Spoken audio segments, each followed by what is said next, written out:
III.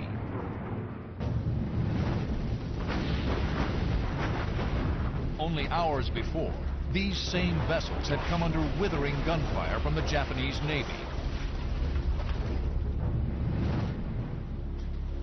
The escort carrier USS St. Lo is one of the few ships of Taffy III not hit during the battle.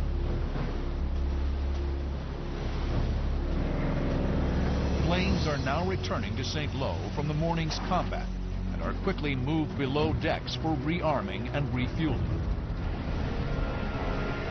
No one can imagine what is about to befall them. Orville Bethard is a 21-year-old electrician's mate on the St. Lo.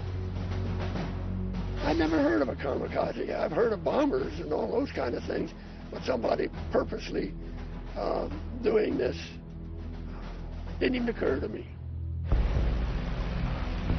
10:45 a.m. The kamikazes spot the unsuspecting American ships. They climb quickly to 5,000 feet, positioning for a high-speed dive.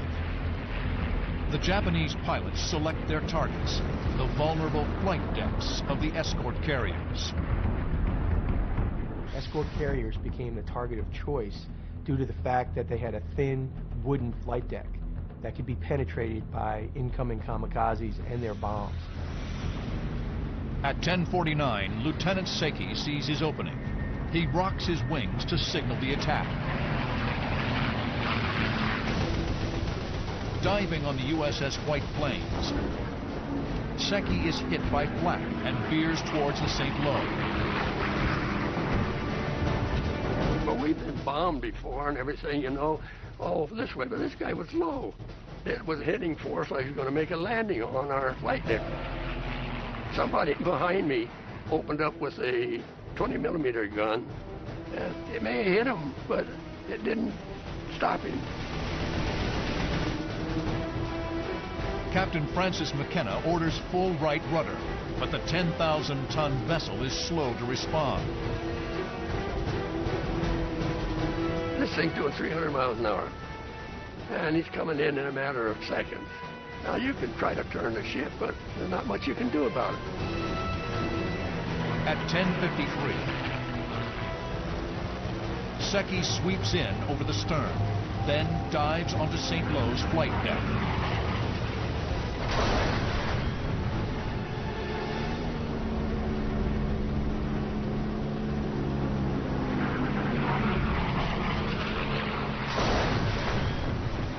I didn't get the effect of the explosion, but I did get the fireball.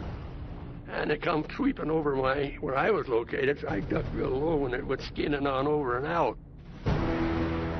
Seki's armor-piercing bomb has sliced through the wooden flight deck and detonated below. What happens next is aircraft start exploding in the hangar deck, and each explosion begets another. One explosion will set off a torpedo over here, will set off some exposed fuel over here, and before you know it, half the hangar deck is ablaze. Men are burning. It's a horrific, frightening scene.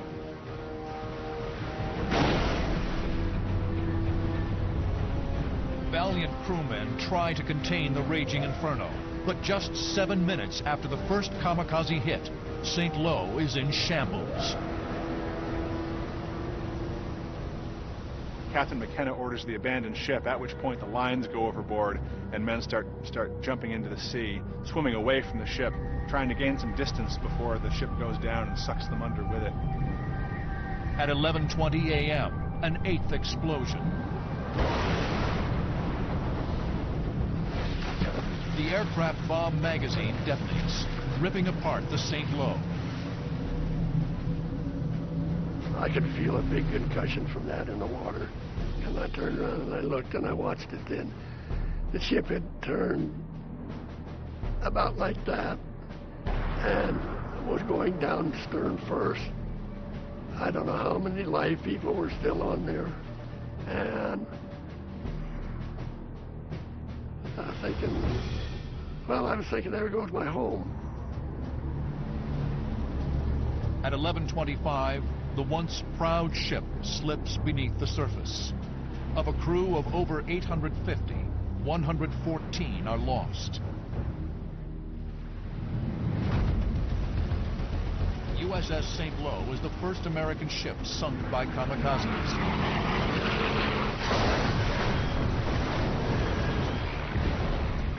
A hideous scenario that will be repeated nearly 3,000 times before the war's end, claiming 5,000 lives.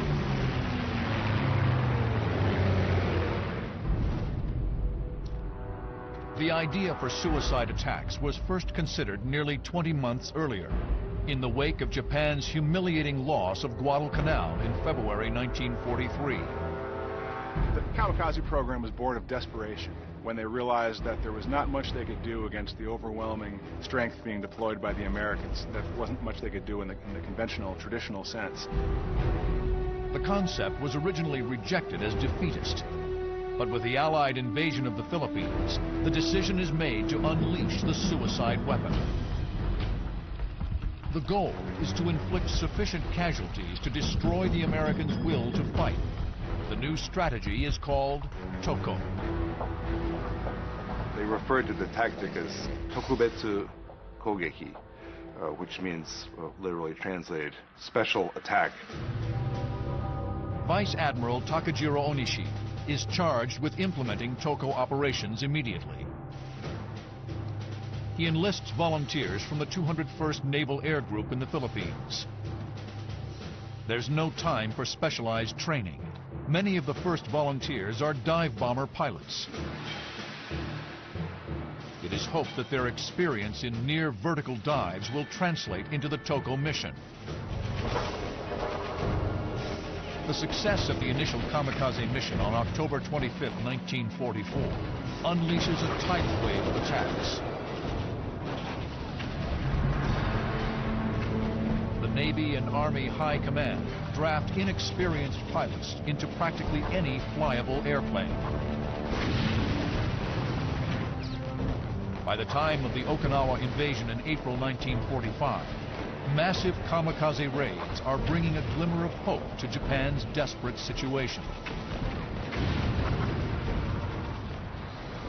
It spreads the idea that a single man, a single aircraft, can trade itself for a U.S. carrier, which is truly a glorious sacrifice for the Emperor.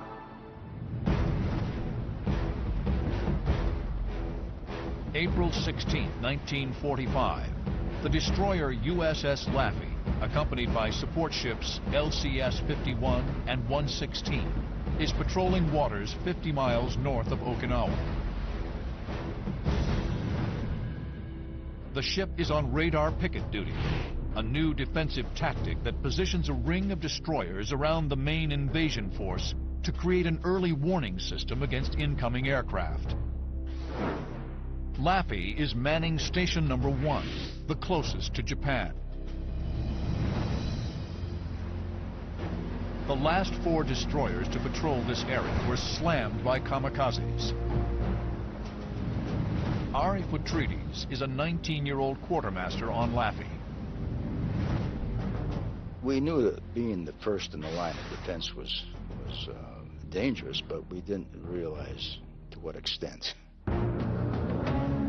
At 7:44 a.m., radar picks up a solitary Val dive bomber 6 miles out, approaching off the port bow. Laffey's 5-inch guns quickly open fire. At 3 miles, the Val jettisons its bomb and turns away. Probably came in just to look over the situation and then took off. Then, at 8:29 a.m., a swarm of 50 Japanese planes appears on